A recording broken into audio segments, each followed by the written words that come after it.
Saya nggak tahu dikunci nggak. Dikunci mohon. Tapi di depan kunci ya. Pencurian di rumah kosong makin marak selama Ramadan.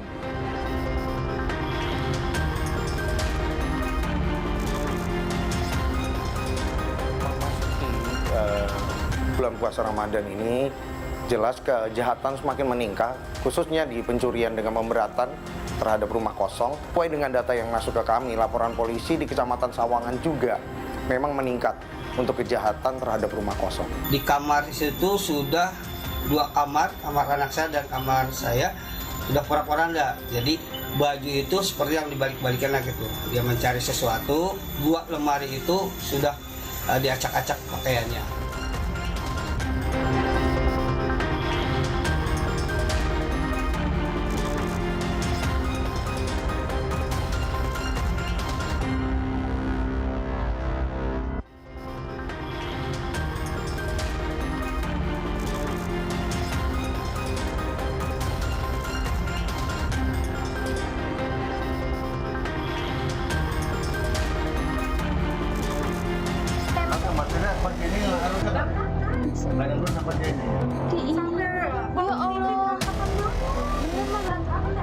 Ketika saya pulang, saya kaget.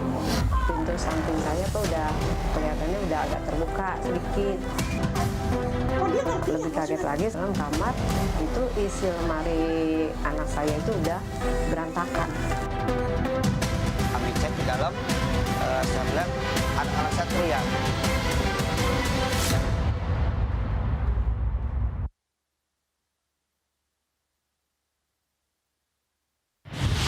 Bentuk kejahatan nyatanya tidak memandang situasi dan juga kondisi. Mirisnya, ini malah banyak terjadi di momen keagamaan seperti sekarang ini. Salah satu yang banyak bermunculan adalah aksi pencurian yang mengincar rumah kosong. Baru-baru ini di Kota Depok, Jawa Barat, muncul aksi pencurian yang berhasil membobol sejumlah rumah yang pada saat itu tengah ditinggal pemiliknya untuk beribadah. Tidak tanggung-tanggung, sebanyak 6 rumah berhasil dibobol pencuri di wilayah Pancoran Mas, Kota Depok, Jawa Barat. Lantas bagaimana sebenarnya ini bisa terjadi? Selengkapnya, ikuti penelusuran bersama saya Nanda Aprilia dan juru kamera Ian Faris di Gelar Perkara. Pencuri incar rumah warga.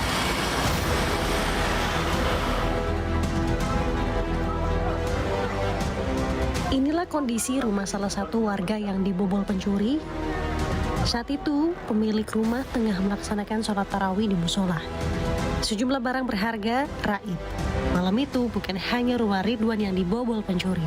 Ada 5 rumah lainnya yang jadi korban pencurian.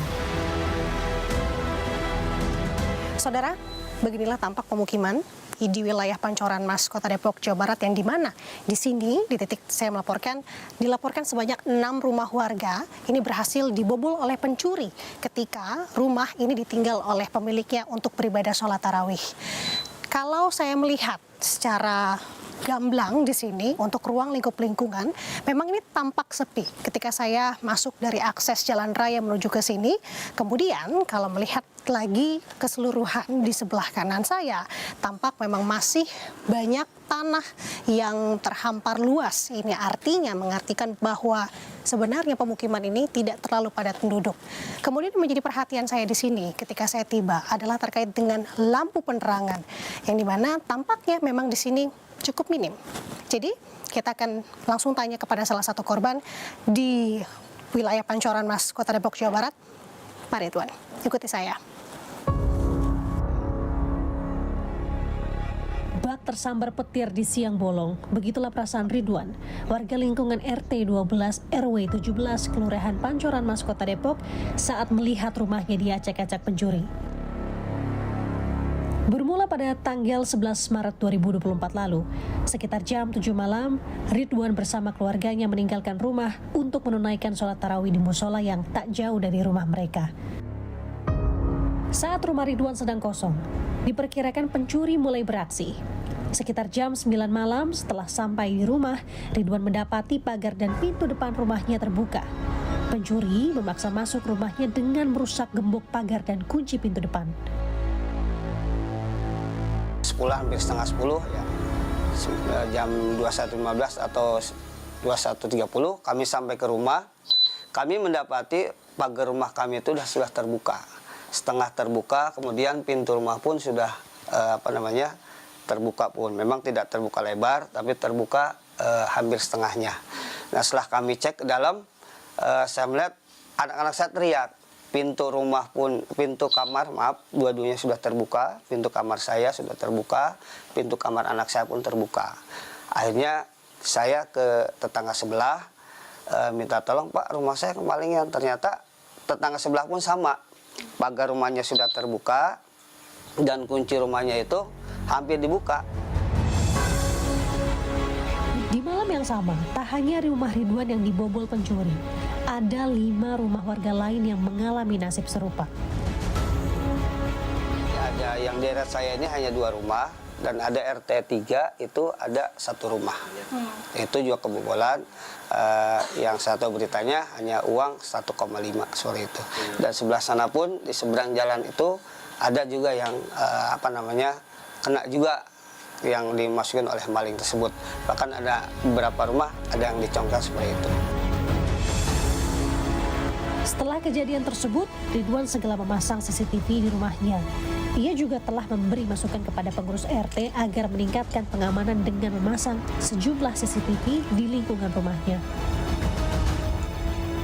Setelah kejadian, kami pun antisipasi karena bisa jadi trauma untuk kami keluarga dan pengamanan karena ya kami orang kerja, kadang-kala bisa kami tinggal. Dan kami langsung mengganti gembok semuanya, kami perbaharui semuanya, dan kami pasang CCTV untuk pengamanan kami juga. Artinya untuk lebih safety. Ya dengan seperti itu akhirnya tetangga sebelah yang lain pun pada pasang. Saya memang sudah mengajukan ke Bapak RT untuk bisa memasang CCTV. Ya, karena kan ya bukan hanya untuk kejadian seperti ini, ya ini evaluasi untuk kita juga sebagai warga dan RT. Artinya pengamanan lah, CCTV emang perlu seperti itu. Karena ketika kemarin kejadian, kita ditanya juga, Pak, apakah ada CCTV? Tidak ada. Ridwan juga berharap ada pengamanan khusus di malam hari, lantaran penerangan di lingkungannya belum maksimal. Ya, saya harapkan sih pengurus RT ya ada seperti itu untuk bisa mantau lah situasi seperti ini. Karena bisa dibilang kalau malam tuh benar-benar ya gelap karena jalan lapangan seperti itu. Penerangan belum maksimal menurut saya seperti itu. Akibat pencurian tersebut, Ridwan mengaku sejumlah barang berharga di rumahnya hilang digasak pencuri. Total kerugian yang ditaksir mencapai puluhan juta. Lelaki Parubaya ini pun telah melaporkan kejadian tersebut ke polisi. Yang diambil kebetulan di kamar saya ada laptop 2, laptop saya sama istri saya. Kemudian uang tunai kurang lebih ada 6 juta di tempat saya di dompet. Kemudian di tempat di kamar anak saya itu uang hanya 100.000. Itu yang diambil. Kemudian ada jam tangan istri saya 3 diambil juga. Kemudian perhiasan perak sih ya nggak seberapa, cuman sama surat-surat diambil semuanya. Selain Ridwan, nasib serupa juga dialami keluarga Rufindah, warga Bedahan, Kecamatan Sawangan, Kota Depok, Jawa Barat. Rumah Rufindah dibobol maling pada 12 Maret 2024 lalu. Pencuri menggasak sejumlah barang berharga milik Rufindah dan anaknya. Antara lain, laptop, handphone, hingga dompet dengan total kerugian mencapai 20 juta rupiah. Pencurian terjadi saat Rufindah dan keluarganya tengah melaksanakan sholat tarawih di masjid. Kira-kira jam 8:30, ketika saya pulang, saya kaget. Pintu samping saya kok udah kelihatannya udah agak terbuka sedikit. Nah, pas saya lebih dekat ternyata pintu saya udah terbuka. Nah, lebih kaget lagi saya ketika saya masuk ke dalam kamar, itu isi lemari anak saya itu udah berantakan. Jadi isi lemari semua udah turun ke bawah, pakaian semua udah turun.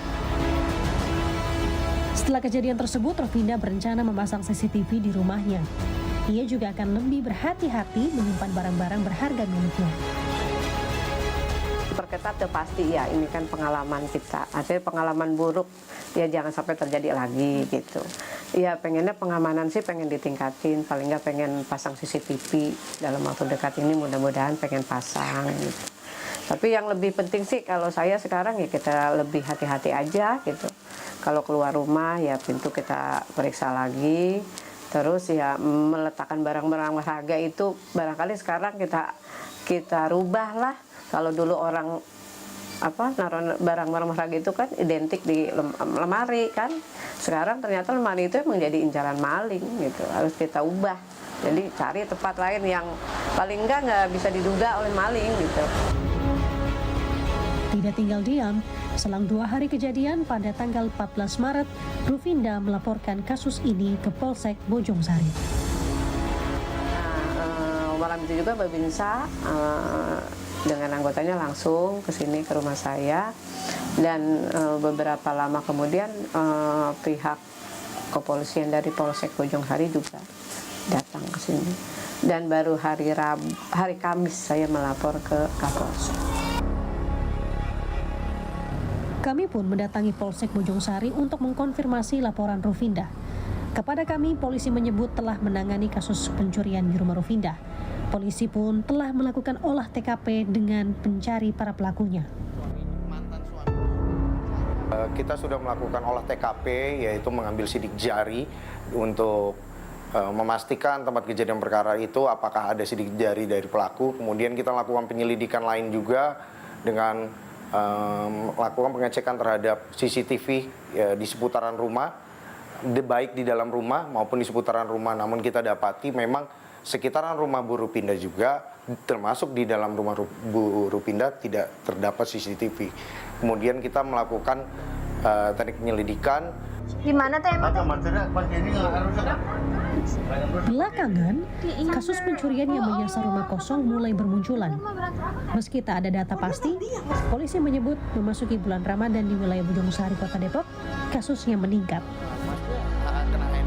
Ketika memasuki bulan puasa Ramadan ini, jelas kejahatan semakin meningkat, khususnya di pencurian dengan pemberatan terhadap rumah kosong, bahwa memang kita harus sadari bahwa banyak rumah yang ditinggal dengan aktivitas yang seperti tadi, melakukan sholat tarawih.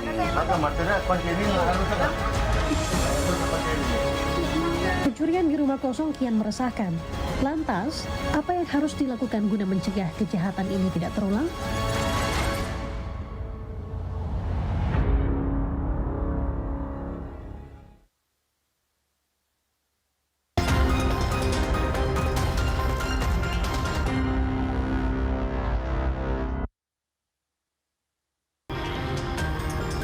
Saya Vidi Batlolone, terima kasih Anda masih digelar perkara. Pencuri bisa sewaktu-waktu mengincar rumah yang ditinggal pergi pemiliknya. Lantas, bagaimana cara agar rumah terhindar dari pencuri saat ditinggal mudik? Jurnalis Kompas TV Nanda Aprilia akan mengulasnya untuk Anda. Meninggalkan rumah kosong sama sekali, tanpa misalnya dukungan dari CCTV, dukungan dari anjing penjaga, dukungan dari hansip atau satpam atau tetangga sebelah, maka menjadikan rumah kita betul-betul fragile ya untuk kemudian dibongkar orang. Gitu. Jangan ragu untuk komunikasi dengan tetangga yang merupakan saudara terdekat kita. Yang kedua, sebaliknya kita juga harus saling siap membantu. Meninggalkan rumah dalam kondisi kosong dengan durasi waktu yang cukup lama begitu, Ibu merasa khawatir nggak sih? Khawatir. Untuk memastikan rasa aman ketika meninggalkan rumah dalam waktu yang lama itu seperti apa? Ya, yang pasti dikunci, dikembok. Rasa khawatir sih ada gitu aja kan. Kalau misalkan rumah ditinggalkan pastinya lampunya mati ya. Jadi kalau aku sih lampunya harus selalu nyala. Jadi kalau misalkan berhari ditinggal, itu lampunya bakal nyala terus seharian gitu. Jadi biar mengatasi penjahat-penjahat gitu sih. Tapi tetap titip ke teman terdekat atau saudara terdekat gitu aja. Pada bulan Ramadan di malam hari biasanya warga keluar rumah untuk melaksanakan sholat tarawih di masjid. Lalu menjelang Idul Fitri, sebagian masyarakat juga akan meninggalkan rumah untuk mudik ke kampung halaman. Di saat-saat inilah biasanya pencuri rumah kosong beraksi. Kriminolog Universitas Indonesia, Adrianus Meliala menyebut, selain pada momen-momen tertentu, pada dasarnya pencurian di rumah kosong bisa terjadi kapanpun. Memang tidak harus musiman ya, dia bisa terjadi kapan saja. Ketika pemilik rumah misalnya hendak bepergian, hendak ke kantor, maka sebetulnya kondisi rumah kosong itu dapat terjadi kapan saja. Tidak harus pada musim-musim hari raya, pada saat-saat liburan, atau pada saat-saat di mana semua orang sedang pergi untuk misalnya berlibur gitu ya, tidak harus begitu sebetulnya. Pencuri rumah kosong bisa merupakan penjahat spesialis, seperti pada kasus pencurian rumah kosong di Pancoran Mas, Kota Depok. Pelaku dapat membobol 6 rumah sekaligus saat korban meninggalkan rumah untuk sholat tarawih di masjid. Ini menunjukkan pelaku memiliki keahlian membobol rumah dengan cepat. Ya, pertama-tama karena mereka spesialis ya, bisa memindai, bisa mendeteksi mana-mana rumah yang kosong. Kalau kita tidak terbiasa, maka kita harus mencari-cari dulu, meyakinkan dulu ini rumah kosong apa enggak ya. Tapi karena mereka terbiasa, maka mereka segera bisa mendeteksi, melihat rumah ini kosong apa enggak. Dan begitu kemudian diketahui bahwa rumah itu kosong, maka kemudian segera juga mereka bisa putuskan berapa lama masuk ke dalam rumah tersebut. Ya, bisa dengan cara meloncat, bisa dengan cara merusak pintu pagar, bisa dengan cara yang lain ya, yang mana membuat mereka bisa dalam hitungan mungkin setengah menit saja bisa langsung loncat ya, bisa langsung masuk dan mengambil hal-hal yang berharga. Itu pun juga mereka perlu semacam situasi terlatih itu untuk itu. Dan kemudian segera keluar dalam waktu secepat-cepatnya. Pencuri rumah kosong tidak sembarang mengincar mangsa. Mereka akan mencari sasaran yang risikonya paling kecil. Di antaranya rumah yang minim pengamanan seperti tidak ada CCTV dan tidak ada pengawasan. Pertimbangan yang biasanya dipakai oleh mereka adalah pertimbangan easy to get in, easy to get out. Gampang masuk, gampang keluar. Ya, jadi mereka pastikan bahwa rumah tersebut itu misalnya tidak terjaga dengan aneka macam, misalnya kawat berduri, ada lagi anjing penjaga, ada lagi satpamnya, ada pula CCTV-nya. Nah, saya kira rumah tersebut pasti akan dihindari itu, karena susah masuk. Ya. Demikian juga susah keluar. Ya, mungkin karena tempatnya itu di pojok, ya tidak bisa kendaraan masuk, tidak bisa mobil besar karena tadi ya. Jalannya berliku-liku, itu juga membuat lalu rumah tersebut susah atau tidak mau dipilih, ya tidak dipilih oleh mereka. Pencurian di rumah kosong meresahkan warga. Pengamat sosial Devi Rahmawati menyebut agar kejahatan ini tidak terus berulang, peran pengurus lingkungan sangat diperlukan. Dengan memanfaatkan media sosial, pengurus RT dapat menjalin tali komunikasi guna menumbuhkan rasa saling peduli antar warga. Ya, sebenarnya pimpinan tertinggi seperti RT RW punya peran yang sangat penting untuk kemudian memastikan warganya bisa saling berkomunikasi yang dengan mudah difasilitasi oleh teknologi, WhatsApp group misalnya dan sebagainya untuk terus saling mengingatkan, bahkan untuk menginformasikan saya sedang dalam kondisi A, B, C, D, E sehingga teman-teman lain di lingkungan sosial dapat kemudian membantu mengawasi, menjaga bersama. Selain itu, masyarakat jangan terlalu menganggap remeh situasi di sekitar rumah. Kita bisa jadi korban. Jangan kita berpikir bahwa kita ini orang kuat, orang hebat, orang suci, ya, di mana lalu pelaku kejahatan tidak mau datang ke rumah kita. Ternyata itu salah.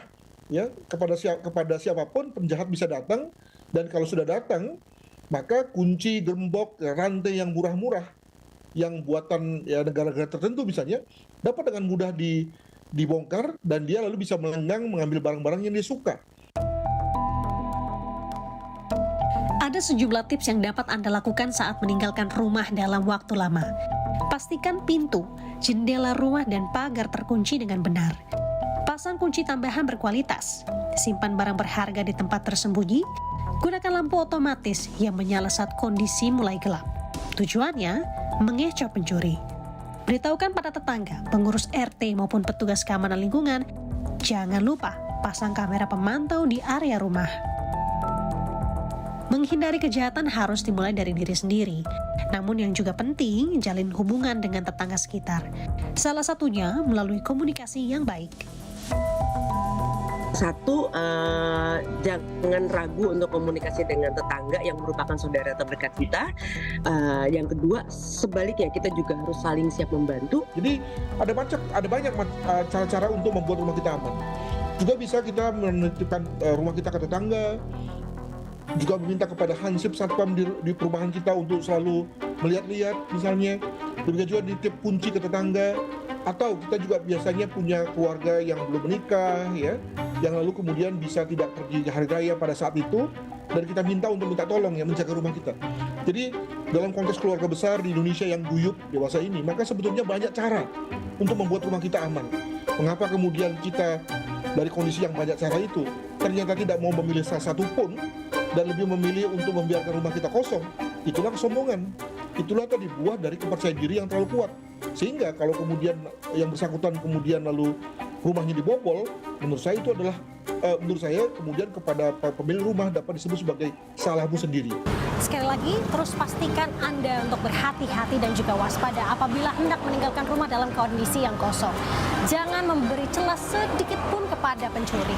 Mudik Lebaran sebentar lagi, pastikan semua aman terkendali agar Anda dan keluarga dapat bertemu dengan orang terkasih dengan nyaman.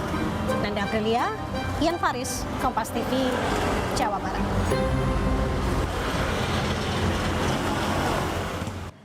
Seorang pria yang tengah melaksanakan sholat berjamaah di masjid tiba-tiba dianiaya 4 orang pria. Tetap digelar perkara.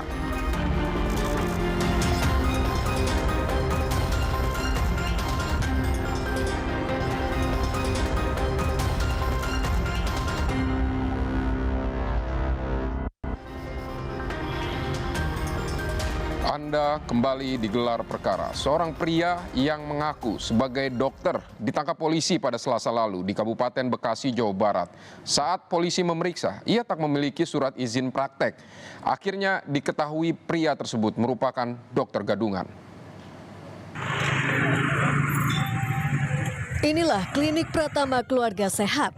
Sebuah lokasi yang berada di Kecamatan Cikarang Selatan, Kabupaten Bekasi, Jawa Barat, yang dijadikan tempat praktik seorang pria yang mengaku sebagai dokter umum. Ia adalah Dr. Ingwi Tito Banyu yang ternyata merupakan identitas palsu. Nama asli pria ini adalah Sunaryanto. Sudah sejak 5 tahun terakhir, Sunaryanto membuka praktik medis lengkap dengan peralatan serta obat-obatan. Meski begitu, warga curiga dengan layanan sang dokter gadungan. Mereka menilai Sunaryanto tak profesional dan kerap meminta tarif yang mahal. Ini yang telinganya bejol, langsung dibelek itu tanpa dibius. Jadi nggak sesuai prosedur ini ya Bu? Harusnya kan kalau pembelekan itu kan harus ada biusan ya, disuntik itu nih mah enggak langsung. Tapi setelah itu apa Ibu pernah berobat lagi ke sini? Enggak, sekali itu doang. Berarti selama praktek di sini Ibu nggak pernah? Alasannya apa Bu? Mahal juga. Iya, benar mahal. Sepak terjang Sunaryanto alias Ingwi Banyu pun berhenti sudah. Berkat laporan warga, kliniknya pun digeledah pada 15 Maret lalu. Namun Sunaryanto tak bisa menunjukkan surat izin praktik serta surat tanda registrasi. Informasi adanya diduga dokter yang tidak memiliki STR dan SIP lengkap di Klinik Pratama Keluarga Sehat. Kemudian pada tanggal 15 setelah mendalami melakukan penyelidikan, dilakukanlah penangkapan atau mengamankan pelaku di lokasi klinik yang sudah kami sebutkan tadi. Pelaku dijerat pasal tentang tenaga kesehatan serta penipuan dengan ancaman hukuman 5 tahun penjara. Alexander Blegur, Kompas TV, Bekasi, Jawa Barat. Dari kota Makassar, Sulawesi Selatan, polisi menangkap 4 orang pria lantaran melakukan penganiayaan dan pengancaman terhadap seorang lelaki di dalam masjid. Berkat rekaman CCTV di sejumlah lokasi, kasus penganiayaan yang menimpa seorang korban pun bisa menjadi bukti bagi polisi. Berawal dari cekcok di luar masjid, seorang korban tampak berkelahi dengan 4 pelaku. Lantaran terdesak, korban pun masuk ke dalam masjid dan berpura-pura sholat. Bukannya pergi, para pelaku justru masuk ke dalam masjid dan melakukan pengancaman. Sambil menggunakan senjata tajam berupa pisau, pelaku berusaha menakuti korban. Peristiwa pada Selasa subuh ini pun berujung pada penangkapan polisi terhadap 4 pelaku. Mereka ditangkap di Kecamatan Mariso, Kota Makassar. 2 diantaranya merupakan anak di bawah umur. Pada saat korban menanyakan alamat di sekitar TKP, kemudian juga di mana pelaku merasa bahwa cara korban menanyakan alamat kurang sopan, apalagi dia menilai bahwa korban tersebut bukan orang sana, sehingga terjadi cekcok mulut. Akibat perbuatannya, pelaku yang membawa dan mengancam menggunakan senjata tajam dijerat pasal terkait Undang-Undang Darurat. Sementara pelaku lainnya dijerat pasal 170 KUHP tentang pengeroyokan. Arif Tirtana, Kompas TV, Makassar. Saudara, demi mempertahankan motornya, seorang santri terlibat duel dengan begal di kawasan Cikupa, Kabupaten Tangerang, Banten. Korban mengalami luka akibat senjata tajam, sementara pelaku kabur tanpa membawa apa-apa.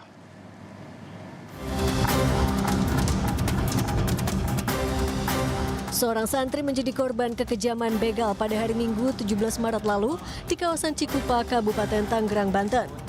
Pelaku yang berjumlah 2 orang mendekati motor korban dan coba merampasnya, namun korban melawan.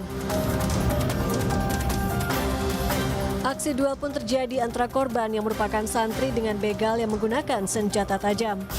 Korban akhirnya berhasil mempertahankan motornya, namun ia mengalami sejumlah luka di bagian tangan dan kepala. Menurut polisi, diduga korban memang sudah dibuntuti sejak awal. Korban atas nama berinisial S itu dari rumahnya mau ke pondok pesantren Al Faizun Pasir Gadung. Nah, tiba-tiba di jalan, tepatnya di Cikupa Mas, di dekat PT Asatri, dipepet satu motor saudara S dan temannya memberikan perlawanan, namun temannya satu kabur, saudara S memberikan perlawanan. Saat ini korban masih menjalani perawatan di rumah sakit, sementara polisi tengah memburu pelaku yang kabur.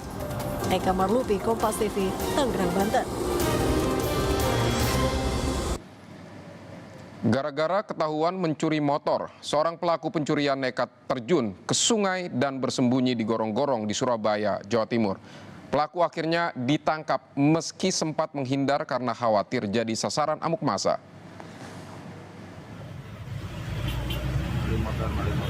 Ada-ada saja kelakuan pencuri motor ini. Untuk menghindari kejaran warga setelah mencuri sepeda motor di Jalan Tanah Kali Kedinding, Surabaya, Jawa Timur, ia nekat bersembunyi di gorong-gorong. Pada akhirnya, ia tetap tertangkap. Sementara rekannya sesama pelaku pencurian motor menjadi sasaran kemarahan warga setelah ditangkap tak jauh dari lokasi pencurian.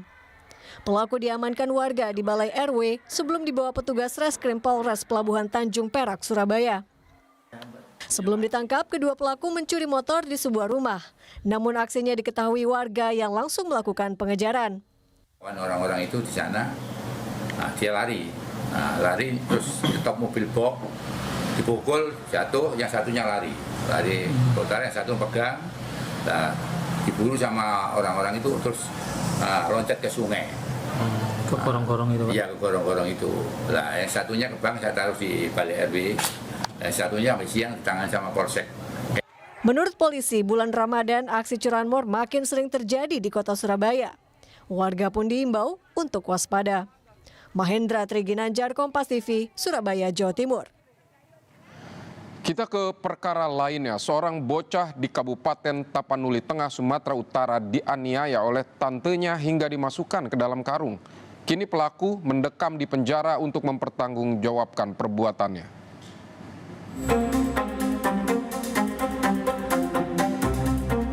Bocah berusia 8 tahun ini awalnya terlihat membawa sejumlah barang keluar dari rumah. Namun tiba-tiba teriakan sang bocah terdengar oleh para tetangga dan merekam dugaan penyiksaan yang dilakukan tantenya. Bahkan sang tante tega memasukkan bocah perempuan itu ke dalam karung dan membawanya ke area belakang rumah. Rekaman video amatir ini pun viral di media sosial hingga polisi bergerak menangkap pelaku. Hingga kini polisi masih memeriksa motif perbuatan pelaku yang diduga melakukan kekerasan terhadap ponakannya. Dia adalah tantenya yang selama 1 tahun ini mengurus, dititipi oleh ibunya, di mana orang tua atau ayah daripada anak ini telah meninggal dunia 1 tahun yang lalu. Pelaku kini diancam pasal tentang perlindungan anak, sementara korban dalam kondisi sehat dan dalam pengawasan instansi terkait. Ferry Irawan, Kompas TV, Medan, Sumatera Utara.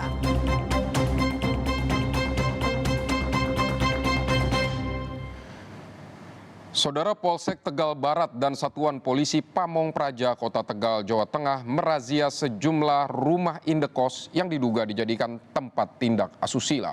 Petugas mendapati 4 pasangan laki-laki dan perempuan yang bukan suami istri sedang berduaan di kamar indekos. Petugas gabungan dari Polsek Tegal Barat dan Satuan Polisi Pamong Praja Satpol PP Kota Tegal merazia sejumlah rumah indekos di Kelurahan Pekauman dan Tegal Sari, Kabupaten Tegal.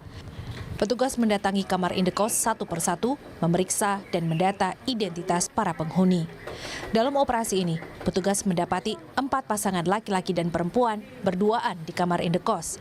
Mereka tidak bisa menunjukkan kartu tanda penduduk maupun identitas yang menunjukkan sebagai suami istri yang sah atau memiliki hubungan kekeluargaan. 4 pasangan itu kemudian dibawa ke Mapolsek Tegal Barat untuk pembinaan. Razia digelar karena sejumlah laporan warga mengenai rumah indekos yang dijadikan tempat tindak asusila oleh pasangan yang bukan suami istri. Razia juga dalam rangka menciptakan kondisi aman dan nyaman di bulan Ramadan. Ini kita harapkan ke depan tidak lagi kita temukan adanya tempat-tempat kos-kosan disalahartikan, disalahgunakan, apalagi ini pada saat bulan Ramadan, bulan penuh pahala, penuh barokah, penuh ampunan. Kita harapkan selama bulan Ramadan ini dan seterusnya tidak ada lagi saya temukan keberadaan kos-kosan yang dialihfungsikan untuk berbuat asusila ataupun perbuatan-perbuatan yang menjurus ke tindak asusila. Razia serupa akan rutin dilakukan selama bulan Ramadan. Yuli Hardianto, Kompas TV, Tegal, Jawa Tengah. Selanjutnya, saudara, 4 orang pengantar jenazah ditangkap usai mengeroyok salah satu anggota polisi saat berkendara. Korban mengalami luka-luka dan kini 5 rekan pelaku masih buron. Bribda M. Fatul Hidayat mengalami luka, di antaranya di pelipis, lengan, serta kepala. Ia menjadi korban pengeroyokan yang dilakukan sejumlah orang saat melintas di jalan. Peristiwa yang terjadi pada Senin sore di Kecamatan Panakukang ini bermula saat para pelaku yang tengah mengantar jenazah berkendara secara ugal-ugalan. Saat itulah korban yang muncul dari arah berlawanan tertabrak oleh rombongan. Bukannya menolong, Bribda Fatul justru dikeroyok. Kelompok atau mereka yang melakukan mengantar jenazah ini melakukan pengeroyokan, yaitu dengan pengerusakan dan juga melakukan penganiayaan. Jadi mereka melakukan pengeroyokan terhadap korban. Mengetahui anggotanya menjadi korban pengeroyokan, polisi lantas bergerak dan menangkap para pelaku di Kota Makassar, Sulawesi Selatan. 4 orang dibekuk pada hari Selasa, sementara 5 orang lainnya kini masih buron. Polisi pun mengimbau agar warga yang ingin mengantar jenazah untuk meminta bantuan pengawalan dari aparat agar peristiwa serupa tak terulang kembali. Tim Liputan, Kompas TV. Tidak terima karena ditegur warga, seorang pemuda yang mengaku anggota staf kepresidenan nyaris dihakimi warga. Informasinya sesaat lagi, tetap di Gelar Perkara.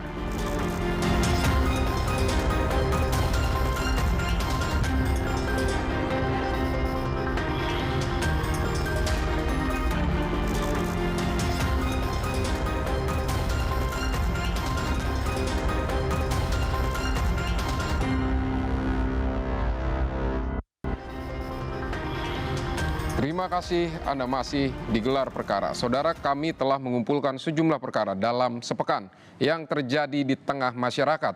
Di antaranya seorang pemuda yang mengaku staf kepresidenan nyaris dihakimi warga karena menodongkan senjata api. Berikut ini kumpulan perkara yang kami gelar untuk Anda.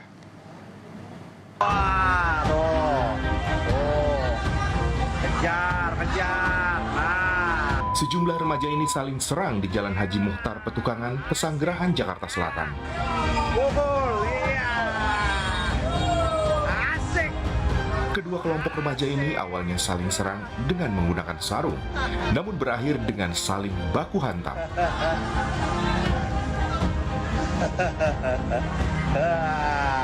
Warga di sekitar lokasi pun tak dapat berbuat apa-apa dan menjadikan keributan sebagai tontonan.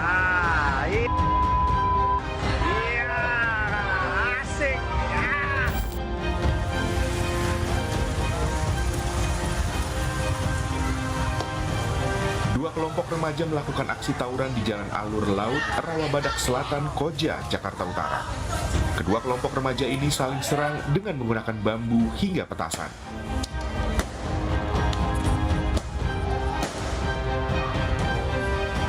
Belum diketahui latar belakang bentrok dari keduanya, namun aksi tawuran ini membuat warga sekitar menjadi resah.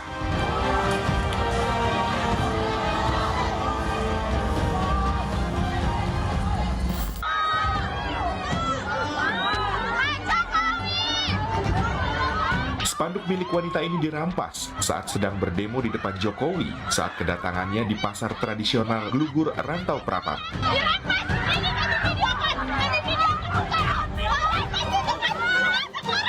Sekelompok ibu-ibu ini menolak pendirian pabrik pengolahan kelapa sawit di wilayah mereka di Kelurahan Pulau Padang, Kecamatan Rantau Utara, Kabupaten Labuhan Batu sejak tahun 2016.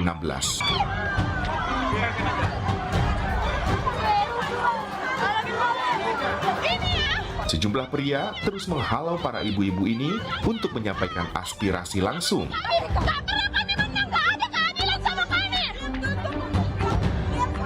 Saksi ada?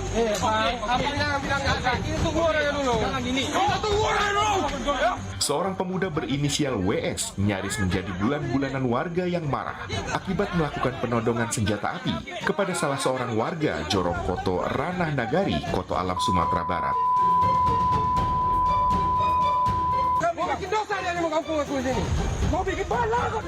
Menurut kesaksian warga, pelaku melakukan penodongan karena tidak terima ditegur oleh warga sekitar. Warga semakin emosi saat pelaku mengaku anggota dari staf kepresidenan. Aku nak menhan kau, menhan mana?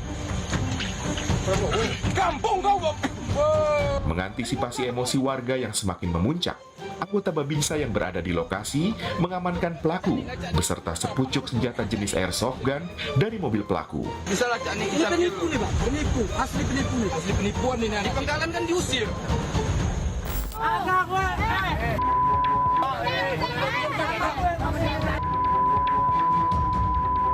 Sejumlah pedagang menolak dan mengamuk saat petugas Satpol PP menertibkan lapak dagangannya di kawasan Senen, Jakarta Pusat.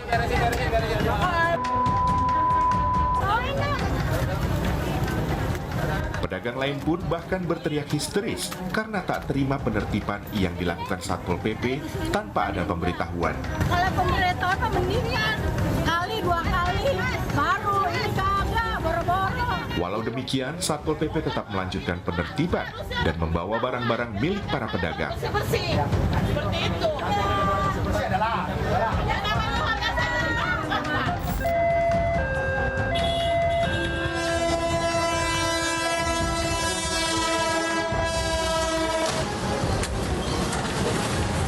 Kendaraan jenis truk hancur setelah ditabrak kereta api yang melintas di pintu perlintasan kereta api Desa Pasar Bengkel, Kecamatan Perbaungan, Kabupaten Serdang Bedagai.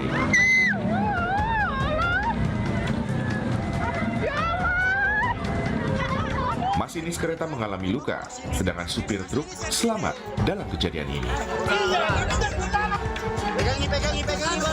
Pegangi bara. Tidak ada penjual pembangunan sampai malam, tidak ada bangunan. Sejumlah oknum yang mengaku dari Ormas Pemuda Pancasila ini mengintimidasi seorang wanita pemilik ruko di Pasar Senggol, Jalan Opudai Ngerisaju, Kecamatan Namajang, Makassar. Mereka memaksa agar pemilik ruko segera menutup tokonya karena lahannya akan dipakai untuk parkir.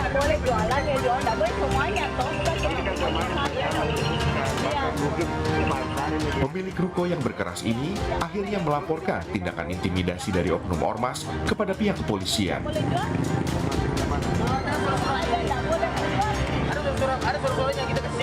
Tiga orang dari oknum ormas diamankan ke Polrestabes Makassar. Ketiga oknum ini pun telah meminta maaf kepada pemilik ruko.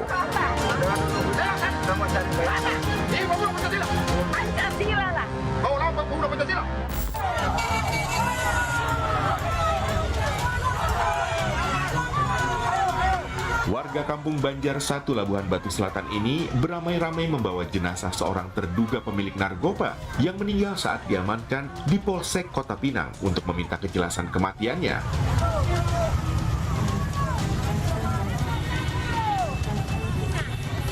Jenazah bernama Faisal ini tewas setelah diamankan pihak Polsek Kota Pinang atas kepemilikan narkoba jenis sabu.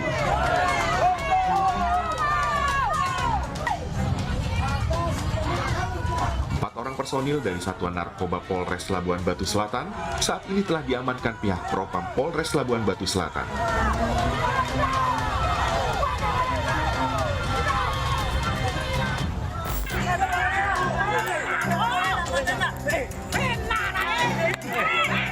Seorang pria babak belur dihakimi warga setelah kedapatan mencuri motor milik warga desa Pabean, Kecamatan Dringu, Kabupaten Probolinggo.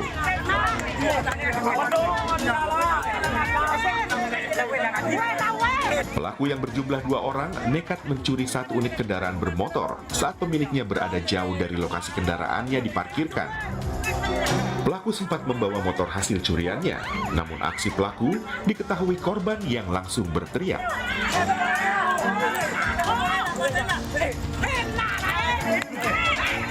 Pelaku berhasil ditangkap warga hingga menjadi bulan-bulanan warga, sementara 1 pelaku lainnya berhasil kabur.